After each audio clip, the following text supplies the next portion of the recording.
CBSE world में आपका स्वागत है। तो हम क्लास 10 ज्योग्राफी का 6 चैप्टर जो कि मैन्युफैक्चरिंग इंडस्ट्रीज पढ़ रहे थे। आज हम पढ़ेंगे ऑटोमोबाइल इंडस्ट्री के बारे में। Automobiles provide vehicle for quick transport of goods service and passengers. तो ऑटोमोबाइल्स क्या होता है? व्हीकल्स होती है जो कि सामान ले जाने के लिए या पैसेंजर को एक जगह से दूसरी जगह ले जाने के लिए यूज होती है। इसमें आपका ट्रक आ गया, बसेस आ गया, cars, motorcycle, scooters, three wheelers यानी टेम्पो वगैरह, एंड मल्टी यूटिलिटी व्हीकल्स। ये क्या होता है? वैन टाइप की गाड़ी होती है, थोड़ी बड़ी होती है। तो ये सब आती हैं और ये मैन्युफैक्चर होती है इंडिया के अंदर अलग अलग जगह पर। After the liberalization, the coming in of the new and contemporary model stimulated the demand for vehicles in the market. Liberalization के बाद क्या हुआ? यानी गवर्नमेंट ने जब बहुत सारी रिस्ट्रिक्शन लगाई थी कि फैक्ट्री खोलना इतना आसान नहीं था, फैक्ट्री को चलाना इतना आसान नहीं था, बहुत सारे रूल एंड रेगुलेशन थे। तो गवर्नमेंट ने बहुत सारी चीज़ों को आसान कर दिया। आसान इसलिए कर दिया ताकि प्राइवेट कंपनियां बहुत अच्छे से खुल सकें और बहुत आसानी से फैक्ट्रियां चल सकें। तो नई नई फैक्ट्री आई और उसकी वजह से नए नए उन्होंने मॉडल लाए, लेटेस्ट मॉडल ले आए गाड़ियों के। तो लोगों के अंदर इंटरेस्ट पैदा हुआ। इंटरेस्ट पैदा हुआ तो डिमांड बढ़ी, और डिमांड बढ़ने से क्या हुआ? Which led to the healthy growth of the industry.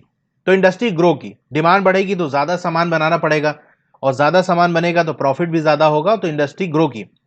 Including passenger car, two wheeler and three wheeler. खास तौर से ये जो आपकी पैसेंजर कार हो गया, टू व्हीलर हो गया, थ्री व्हीलर हो गया, तो ये बनाने वाली जो इंडस्ट्री थी वो बहुत तेज ग्रो की। अभी जो आपका ऑटोमोबाइल इंडस्ट्री है वो कहां पर लोकेटेड है? दिल्ली, गुरुग्राम, मुंबई, पुणे, चेन्नई, कोलकाता, लखनऊ, इंदौर, हैदराबाद, जमशेदपुर, बेंगलुरु। अब अगली इंडस्ट्री आती है आपकी information technology and electronics industry. The electronic industry covers a wide range of product. तो जो इलेक्ट्रॉनिक इंडस्ट्री है, जहां इलेक्ट्रॉनिक से सामान बनते हैं, उसमें बहुत तरीके के प्रोडक्ट हैं। तो हम देखते हैं क्या क्या है। तो इलेक्ट्रॉनिक इंडस्ट्री के अंदर क्या आ गया? आपका ट्रांसिस्टर हो गया। ये आपका ट्रांसिस्टर है। ये क्या करता है? सिग्नल को एम्पलीफाई करता है। अगर सिग्नल लो वगैरह है तो उसको थोड़ा हाई कर देता है। टेलीविजन वगैरह में यूज होता है। और इलेक्ट्रॉनिक इंडस्ट्री में क्या आता है? आपका टेलीफोन्स आ गया, यानी जो आपके लैंडलाइन फोन्स वगैरह होते हैं वो। और सेलुलर टेलीकॉम। इसमें क्या होता है? जैसे कि टावर होता है, ये अलग अलग एरिया होता है, हेक्सागोनल शेप का एरिया डिवाइडेड होता है। जैसे यहाँ एक टावर लगा है, यहाँ एक टावर लगा है, यहाँ लगा है, यहाँ सेंटर में बिल्कुल लगा हुआ है, ठीक है। तो आप मोबाइल यूज करते हो तो क्या होता है? आप यहां रहोगे तो ये वाला टावर आपका, इस हेक्सागोनल के अंदर आप रहोगे तो ये वाला टावर आप यूज करोगे सिग्नल की तरह। जैसे ही आप मोबाइल लेके इस एरिया में पहुंचोगे, फिर ये वाले टावर से आपका कनेक्ट हो जाएगा। तो ये होता है आपका सेलुलर टेलीकॉम में, यानी एक जगह आपको कनेक्शन नहीं मिलता, बल्कि आप जिस एरिया में भी जाओगे वहां का जो टावर होगा उसके हिसाब से आप नेटवर्क उसका यूज करने लगोगे। फिर आपका आता है टेलीफोन एक्सचेंज।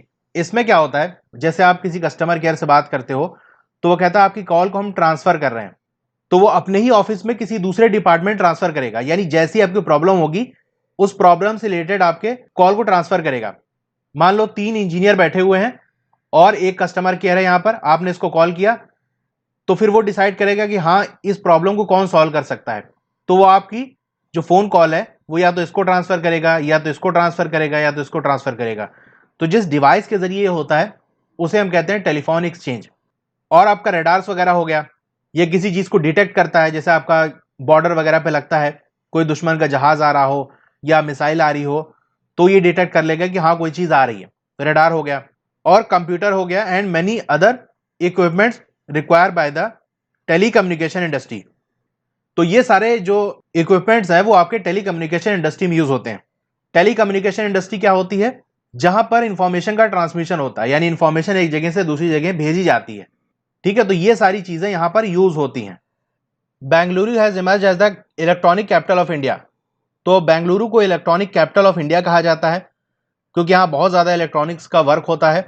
और जो इंपॉर्टेंट सेंटर है जहां पर इलेक्ट्रॉनिक्स के सामान बनते हैं वो आपका Mumbai, Delhi, Hyderabad, Pune, Chennai, Kolkata, Lucknow and Coimbatore. The major industry concentration is at, ज्यादातर जो इंडस्ट्री इलेक्ट्रॉनिक्स की लगी है वो कहाँ लगी है? बेंगलुरु, नोएडा, मुंबई, चेन्नई, हैदराबाद एंड पुणे के अंदर। A major impact of this industry has been on the employment generation. एक बड़ा असर एम्प्लॉयमेंट जनरेशन पे भी है, यानी अगर इंडस्ट्री बड़ी होगी तो वहां लोग को भी काम करेंगे। तो ये इंडस्ट्री बहुत तेज ग्रो कर रही है, तो बहुत ज्यादा लोग इसमें नौकरी भी कर रहे हैं, तो जॉब्स भी प्रोवाइड कर रही है ये इंडस्ट्री।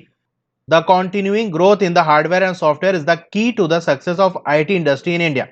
तो जो इंफॉर्मेशन टेक्नोलॉजी इंडस्ट्री है उसकी ग्रोथ का क्या राज है? क्योंकि हार्डवेयर और सॉफ्टवेयर ये ग्रोथ हो रही है, नए नए हार्डवेयर आ रहे हैं, नए नए सॉफ्टवेयर आ रहे हैं, तो वो सारे कहां बनने हैं? आईटी इंडस्ट्रीज के अंदर बनने हैं। अब जिसको हार्डवेयर और सॉफ्टवेयर ना पता हो तो मैं सिंपल बताता हूं, जैसे कोई ह्यूमन बीइंग है तो उसकी एक बॉडी होती है और एक उसकी आत्मा होती है, उसकी रूह होती है। तो जो फिजिकल बॉडी है वो आपका हार्डवेयर होता है, और जो उसको चलाने वाली चीज होती है, जो उसके अंदर की आत्मा होती है, उसके अंदर की रूह होती है, वो सॉफ्टवेयर होता है। तो मशीन में भी ये होता है, एक उसका फिजिकल पार्ट होता है और एक सॉफ्टवेयर होता है जो उसको चलाता होता है, एक प्रोग्राम होता है। ओके, तो आज की इस वीडियो में इतना ही। आपको वीडियो कैसी लगी कमेंट करके जरूर बताइए, अच्छी लगी हो तो लाइक जरूर करिए और अपने दोस्तों में से शेयर करिए। और अगर चैनल को सब्सक्राइब नहीं किया है तो सब्सक्राइब करके बेल आइकन दबा लीजिए। Okay, thank you.